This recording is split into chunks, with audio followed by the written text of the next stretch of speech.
Bafowethu ngeke nikholwe into eshiwo uMgibe insizwa edume kakhulu ko TikTok yalapha ke kona ngoma ayibhekisa ke kwi-album ke kaKhuzana uMvokampongose. Sikhumbule sike sabona ke uKhuzana impost uMgibe esho ukuthi ke sebeyivumile ingoma yakhe nokuthi bele beposta besho ukuthi cha impela hawu ivunyiwe le ngoma. Kanjalo futhi oposta nomcineka lapha ke oseduma ngokuba umlandeli kaKhuzana kusho abantu einkundleni zokuxhumana naye washo wathi cha uyivumile umfoka uMgibe umfokanyawo khona ngoma.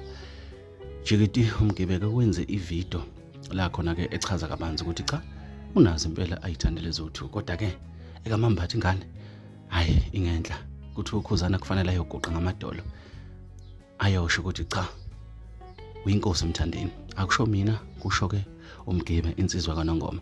Awuyizwele lento ayichaza uMgibe wakaNongoma ukuthi uthini mesho kanje nanto udaba awulithokozela.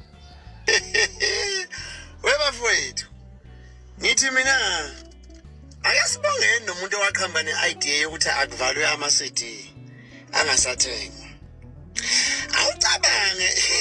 Awucabange induna koMtubatuba koHluhluwe Mkhuze Jozini Mpangeni Thekwini ko-Cape Town eGoli oNquthu oMsinga oGreytown oMaritzburg oMphenhle cabanga oLundi oNongoma Vryheid be-order ama-CD kuzofika leli dusha le-CD. Hayi bafana ngeke uyabona ngeke bafana uKhuzana akavuma ukuthi umthandeni ungenhla kuye engoma. Nkosi yami ke uthe ukuzabalaza lapha khona ingoma engiyithandile ethi ebunzimeni nenye ethi Mbongolo. Cha lezo akufani. Hawu ezinye ngathi Mbongolo efile.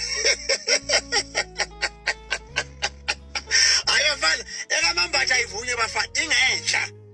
Yefana bo ngiyakuvuma mfana fana bo. Awu wavela wabopha ngapha wavulela kwena.